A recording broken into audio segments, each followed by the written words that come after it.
అది తాగుంటుంది అక్కడ. అర్లీ మార్నింగే రెడీ అయ్యి మా ఊరికి స్టార్ట్ అయిపోయాను.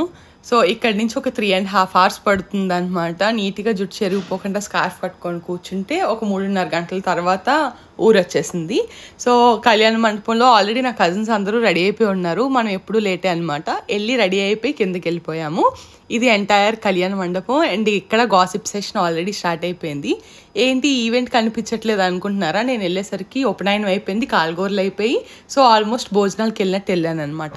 మనం లేట్గా వెళ్ళినా లేటెస్ట్గా వెళ్తాం కాబట్టి. తినే మా బావ, హీఈస్ ది పెళ్లి కొడుకు. నెక్స్ట్ డే తిన పెళ్ళి హైదరాబాద్లో. ఈరోజు ఉపనయనం అయింది కదా, సో ఉపనయనం పెళ్లి కొడుకు అంటారు జనరల్గా. మేము ఒక 40 to 50 మెంబర్స్ కజిన్స్. సో ఆ పండగలు వచ్చినా, హాలిడేస్ వచ్చినా, సమ్మర్ హాలిడేస్ వచ్చినా మేము చేయలేని చిత్రీ పనులు ఉండేవి కాదు అంతమంది కాబట్టి.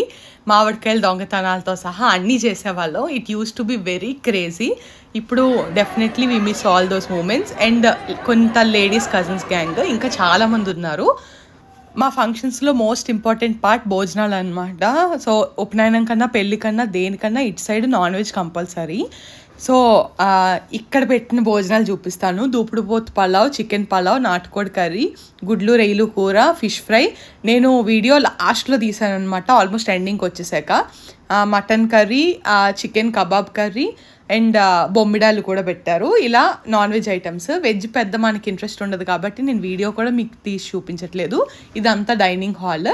సో అలా భోజనాలు కంప్లీట్ చేసుకున్న తర్వాత రౌండ్ 2 ఆఫ్ పంచాయతీలు స్టార్ట్ చేసేసుకున్నాము. సో ఇలా ఎప్పుడో తప్ప కళ్ళం అవ్వట్లేదు కాబట్టి 101 టాపిక్స్ ఉంటాయి మాట్లాడుకోవడానికి.